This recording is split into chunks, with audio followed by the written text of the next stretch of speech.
Everywhere you look online, someone's showing you another AI use case. Use ChatGPT for emails. Try this prompt. Watch me automate this. Use cases are everywhere, but AI strategy? Almost nobody's talking about it. So if you've tried what feels like 9,000 tools in the past year and you don't feel any further ahead than you did last January, that's not on you. That's a missing piece, and it's the piece we're putting back today. In the next 30 minutes, I'm going to cover three things with you. First, I'm going to walk you through what an AI strategy actually is and what it isn't. Then I'm going to break down the 6 elements that go into building one. And finally, I'm going to lay out the patterns of AI strategy that are starting to emerge across small businesses right now so you can locate yourself on the map and decide where you want to go from here. So let's get into it. So what is an AI strategy? Well, here's the working definition I want you to take with you. An AI strategy is a deliberate set of choices about where AI goes in your business, where it doesn't, and why, in service of outcomes you already care about. Now, there are 3 phrases in that definition that really matter. The first phrase is a deliberate set of choices. You're not reacting to whatever's trending on YouTube this week. You're making real choices about what to do and what not to do. The second phrase is where it doesn't. This is the part nobody talks about. A real strategy is just as much about what you're not using AI for as what you are. The places where you decide AI doesn't belong are part of the strategy too. And the third phrase is outcomes you already care about. These aren't new outcomes that AI invents for you. They're the same business outcomes you've always had. More time, less cost, better decisions, more sales, and lower risk. AI is in service of those outcomes, not the other way around. So here's the line I really want to drill in before we go any further. AI isn't your strategy. AI is a tool. Your strategy is the set of choices you make about how to reach the outcomes that actually matter to your business. And AI is one of the things those choices might involve. The outcomes come first. The strategy is what you build to reach them, and AI is one of the tools the strategy uses to get there. If you get those 3 things in the wrong order, you end up with a stack of subscriptions and no real idea whether any of it moved the needle for your business. I'm Rob Fernango, and this is the AI Growth Accelerator. I've spent more than 27 years in data science and analytics, and I built this channel for small business owners who want to use AI strategically, without the hype and without having to pretend to be technical when they're not. If this sounds like you, you're in the right place. Okay, if an AI strategy is a deliberate set of choices, then the obvious next question is this. What choices are we actually talking about? What's actually in an AI strategy? Well, there are 6 elements that go into one, so let's walk through them. The first element of an AI strategy is the outcome you're actually trying to move. Now, this is where most business owners get it backwards, and I don't mean that as a criticism. I mean it as a diagnosis. The mistake usually looks like this. You see an AI project on someone's YouTube channel, and it sounds cool, and you decide to try it. But what you've just identified is the project, not the actual business result you're trying to achieve. The right move is to flip that. Start with the result you want first. What's the number on your dashboard that you actually need to move? Maybe it's more hours back in your week. Maybe it's lower cost per order. Maybe it's higher conversions on your sales page or fewer support tickets. Pick one of those numbers. That number is your starting point. Then you can ask the second question. Can AI realistically move this needle for me? If the answer is yes, that's great. Now you have an AI project that's worth doing. And if the answer is no, that's also great. You just saved yourself a month worth of work on something that wasn't going to matter anyway. This is why know your numbers is the foundation underneath everything I teach. You cannot have an AI strategy if you don't first know what outcome you're trying to move. The second element of your strategy is your use case. These are the specific places where AI actually lives in your business. I want you to hear this part clearly. A real strategy means picking. Not everywhere, not every tool, not every workflow. You're picking the specific places where AI's strengths actually line up with what your business needs. The instinct most people have when they get excited about AI is to spread it across everything. Emails, social posts, customer service, bookkeeping, marketing copy, ad creative, product descriptions, the whole list. And by the third week, they're managing more tools than they're getting value from, and they've got nothing to show for it. So the strategic move is actually the opposite. You pick 2 or 3 places where AI is genuinely good and where the result actually matters to your business. Then you go deep on those before you add anything else to your plate. I have a whole video on how to pick your first AI project that walks through this process in detail, and I'll link it in the description. But the main thing to take away is this: deliberate selection beats broad adoption every single time. The third element of your strategy is data readiness. This is the question of what data you're actually willing to let AI touch. And this sounds technical, but it really isn't. It's a question about your business. What information do you have, and what should you trust an AI tool with? Some of your data is perfectly fine to use with AI. Things like marketing copy, draft blog posts, and public information about your business. That's all in the green zone, and you don't really need to worry about it. But some of your data needs more care. Sales numbers, customer trends, internal financial reports. You can use AI with this data, but you need to think carefully about where that data is going and what the tool is going to do with it. Another option for these yellow zone data is to redact or anonymize the sensitive pieces before you hand it to AI. That way you can still get all the analytical value without putting the raw information into a public AI tool. And some of your data is just off limits entirely.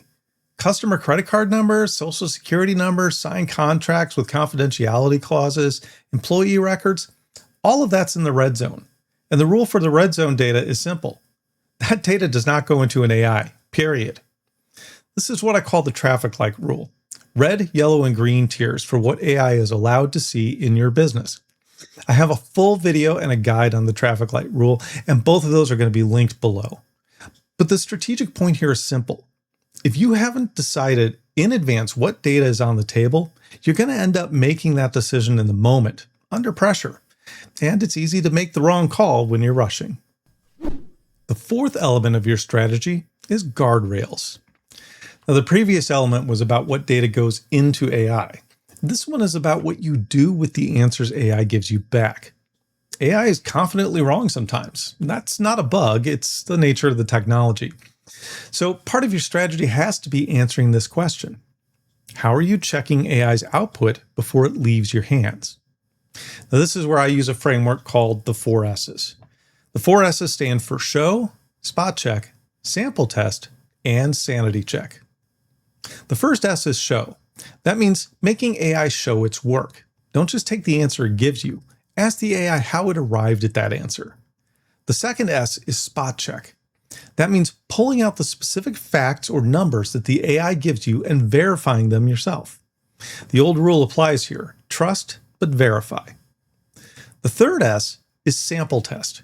When AI is doing repetitive work for you, take a sample of that output and check it against what you'd have done yourself for that same task.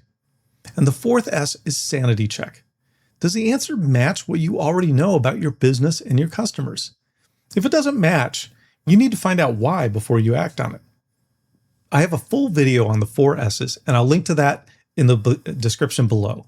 The strategic point here is straightforward, though. If you don't have guardrails on your AI work, you're not running a strategy. You're really rolling the dice. The fifth element of an AI strategy is the skills you actually need to use AI well. Now, you're hearing 2 competing stories about this right now, and neither one of them is quite right. The first story says AI is simple. Just talk to it. No skills required. Anyone can do this in an afternoon. The second story says you need to learn programming, take a 6-month course on machine learning and become technical to be relevant in this new world. The truth sits somewhere in the middle, and it's less exciting than either of those stories individually, which is probably why neither camp is telling you about it. You do not need to become a programmer or a technical expert to use AI strategically in your business. But you do need real skills, and there are 3 of them. The first skill is thinking clearly about what outcome you want and how you'd know if you got there. The second skill is asking good questions, both of the AI itself and of your own business. And the third skill is evaluating the output you get back. You need to be able to read what the AI gives you and assess whether it's right, whether it's useful, and whether it's good enough to actually use for your business. Now, Those skills are ones that you already use every day to run your business. AI just gives you a new place to apply them. And here's the thing I really want you to hear because this matters so much. The technology isn't the same thing as being technical. You don't have to become a programmer. You need to apply the business judgment you already have to a new kind of tool.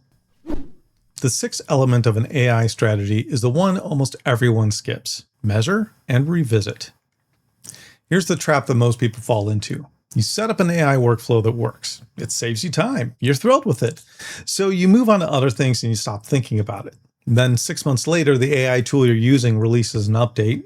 Your workflow breaks in some subtle ways that you didn't notice, and the problem's been compounding for the last 3 weeks.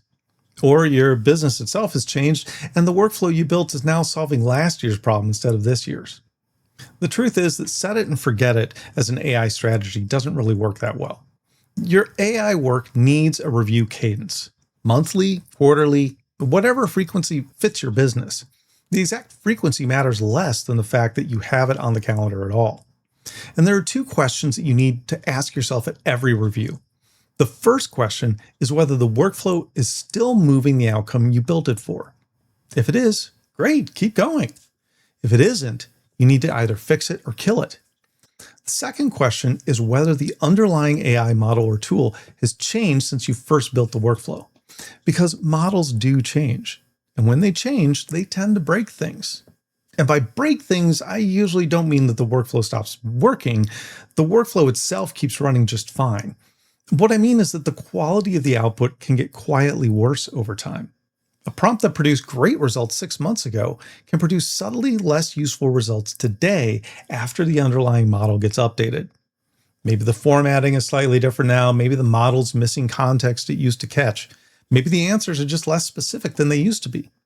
The workflow still runs. It's the output that just isn't as good as it was. And if you're not checking on it regularly, you won't notice the slow drift over time. Now, I have a video on prompt migration that walks through this exactly.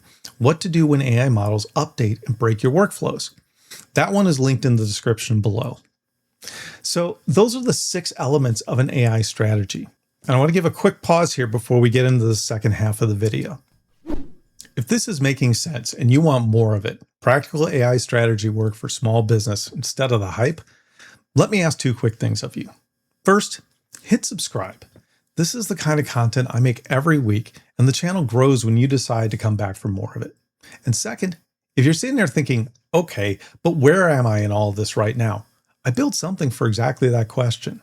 It's called the AI Next Steps quiz. And it takes you a few minutes to complete. It gives you a personalized read on where your AI journey actually is right now, and it hands you 3 concrete strategies for what to work on next. The link is in the description below, and I'd love for you to take it after this video. For now, let's keep going because we're about to get into the patterns showing up in AI strategy across small businesses right now, and you'll want to know where you sit on the map. So now that we've talked about what's in an AI strategy, let's talk about what kind of strategy you're actually building. Now, there are 2 questions you can ask to locate where you are on the map. The first question, and this is the bigger of the 2, is what payoff are you chasing with AI? In other words, what kind of value are you trying to get out of using it? The second question is how deeply is AI woven into the way you actually work? In other words, how integrated is AI into your day-to-day business operations? Now, the reason we ask what payoff first is the same reason we started this whole video with outcomes. The payoff you're chasing is what drives the rest of your choices. The depth of integration is more about how you carry those choices out. So let's spend more time on the first question. All right, here we go. There are 3 big patterns I see right now in how small businesses are choosing to use AI. 3 different payoffs they're going after. The first payoff is efficiency, the second is growth, and the third is what I'll call new offers. Before we walk through each of them, there's an important caveat I want to give you up front. These 3 categories are not mutually exclusive. Most small businesses are running some or all 3 at the same time. So the question to ask yourself isn't which one of these am I doing? The better question is, which one of these is my center of gravity right now? Where does most of your AI effort and ambition actually sit today? Okay, now let's walk through them. The efficiency play is the most common one I see, and there's good reason for that. It's the most accessible of the three, the easiest one to measure, and usually the fastest one to pay back. Efficiency means doing the same work you already do, but cheaper and faster. You're not changing what your business does. You're not selling anything new. You're just doing what you already do with less time and less cost going into it. Here are some examples of what efficiency looks like in practice. You might use AI to automate your routine emails that take you 45 minutes every day. You might use it to summarize long documents instead of reading every one of them line by line. You might use it to draft the first version of your marketing copy so you can edit a draft instead of starting from a blank page every time. If your center of gravity is here, that's fine. Most small businesses start in the efficiency play, and many of them stay there. The efficiency play is real, and it pays the rent. Don't let anyone tell you you're falling behind because you're focused on saving time. Saving time is exactly how you free up the bandwidth to do anything else. The growth play is the next step beyond efficiency. With growth, you're still selling the same offer you've always sold, but you're using AI to do more of it, to decide better, and to scale your business without having to hire more people. Here's some examples of what growth-focused AI looks like in practice. You might use AI to read your sales data and tell you which customer segments are buying what. You might use it to predict which inventory you need to order before you stock out. Or you might use it to personalize your marketing at a scale you couldn't possibly reach manually. Or you might use it to make faster, smarter decisions because now you've got better information sooner than you did before. This is where know your numbers really starts paying off as a business principle. Efficiency saves you time, but growth uses your data to grow the top line. Most small businesses move into the growth play once their efficiency play is already working. It's the natural next step. The third pattern is the biggest one in scope and also the rarest. New offers means you're using AI to create something you didn't sell before. Maybe it's a new product, maybe it's a new service tier, maybe it's an entirely new line of business that only became possible because AI exists in the world now. And here's what new offers look like in practice. You might build an AI-powered personalization layer that becomes part of your customer experience. You might add a premium concierge tier built around AI-driven recommendations. Or you might productize a service like a specialized analysis or a customer report that you couldn't deliver profitably before AI made the underlying work cheap enough. The far end of new offers is what some people call reinvention. That's when a new AI-powered thing becomes the whole business, not just one of the things the business sells. Reinvention is rare for small business, and it's not where I'd point most of you watching this.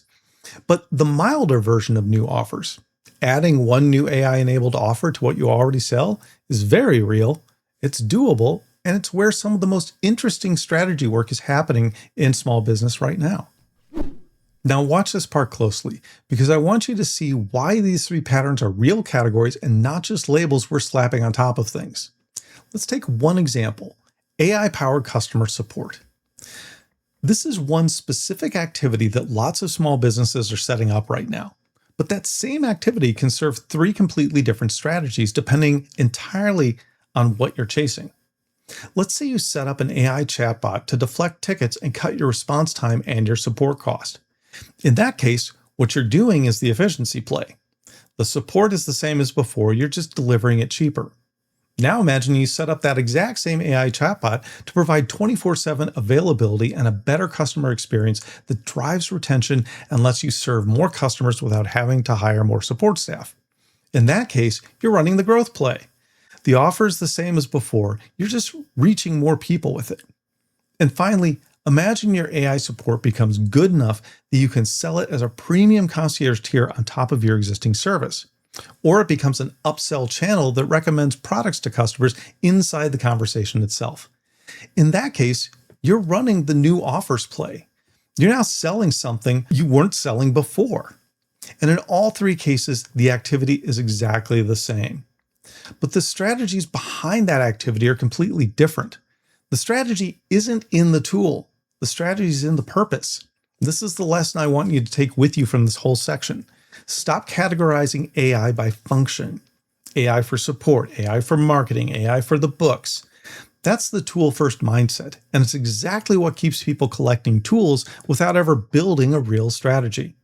The shift from function-based thinking The purpose-based thinking is what turns AI use into AI strategy. Now, there's a quick aside before we move on to the second dimension. Some frameworks list a fourth payoff that I want to mention briefly: protection. That's using AI to reduce risk in your business. Things like fraud detection, error catching, that kind of work. For most small businesses, protection isn't really a strategy you have to actively choose. It's already baked into the tools you're using anyway. Your payment processor handles fraud detection. Your email platform catches phishing attempts. The platforms that do that work for you in the background. But there's one protect use case worth knowing because it's accessible to anyone watching this, and the value is very real. You can use AI as a first-pass reviewer on contracts, vendor agreements, or any important terms you're being asked to agree to. Paste the document into AI, and you ask it something like, what should I worry about in this document? What clauses look unusual? What am I agreeing to here that might come back to bite me? What that does is catch the thing you'd miss on the first read through.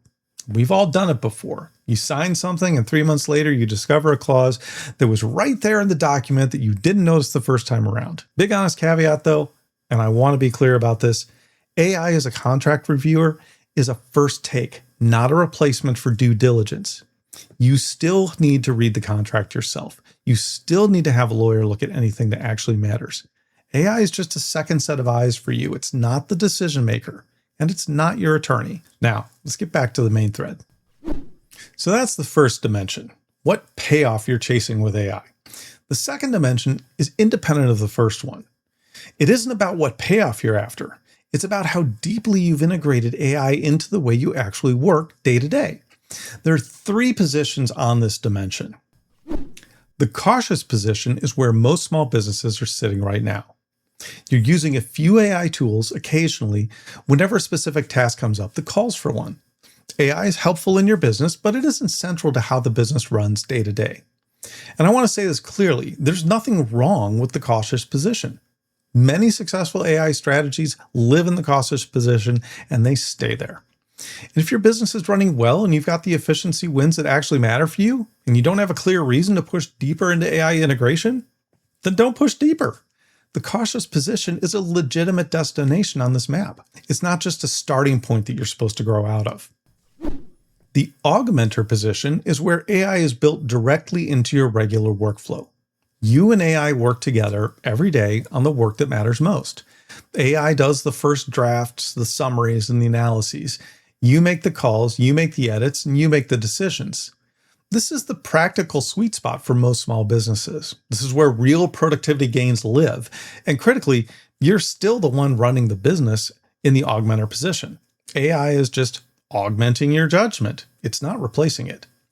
If you're working towards something more than where you are today, the Augmentor position is probably the place you're working towards. The third position on this dimension, and the one that gets the most hype right now, is what people are calling AI native. In an AI native business, the entire operation is built around AI from the very start. There are multiple AI agents handling work that used to require human staff. And the whole operation runs lean because AI is doing things that traditionally took people to do. I want to give you 2 honest reads on the AI native position because the hype around it is heavy and the actual truth is more complicated than the hype. The first thing I want you to know is that AI native is a multiplier, not a foundation.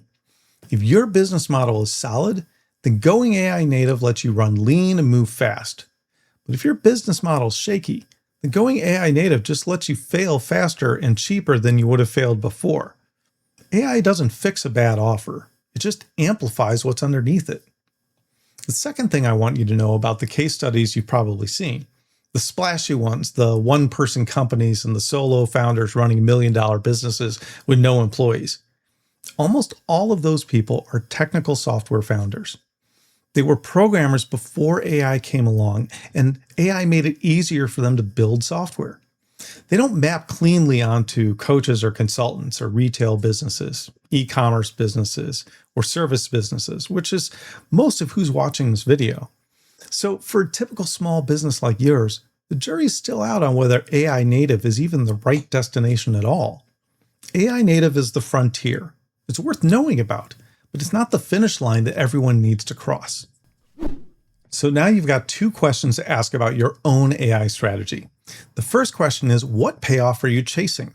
Is it efficiency? Is it growth? Or is it new offers? And more honestly, what's your center of gravity across all three of those? The second question is, how deeply is AI woven into the way you work? Are you cautious? Are you an augmenter? Or are you AI native? These two dimensions are independent of each other. You can be efficiency focused and cautious. You can be growth focused and an augmenter. And you can be new offers focused and AI native. Any combination of these two dimensions is a real strategy that some small business out there is running today. Now, at this point in the conversation, a consultant would put this on a slide for you. They'd hand you a beautiful 9-box grid, and then they'd send you a $5,000 invoice for the privilege of showing it to you. Here's the thing though. Here's everything you actually need to take away from a grid like this. These two dimensions combine. You're somewhere in this grid right now, and wherever you happen to be in it, that's fine. There's no wrong cell on this map. The point isn't to land in a specific box. The point is to find your center of gravity, to see where you are right now, and then decide if you want to move to somewhere else on the grid. That's the work of an AI strategy and what it actually looks like. Okay, let's bring this home. The big takeaway from all of this is simple.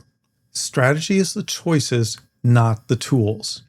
Whatever tools you end up using in your business, the strategic questions are always the same ones. What payoffs are you chasing?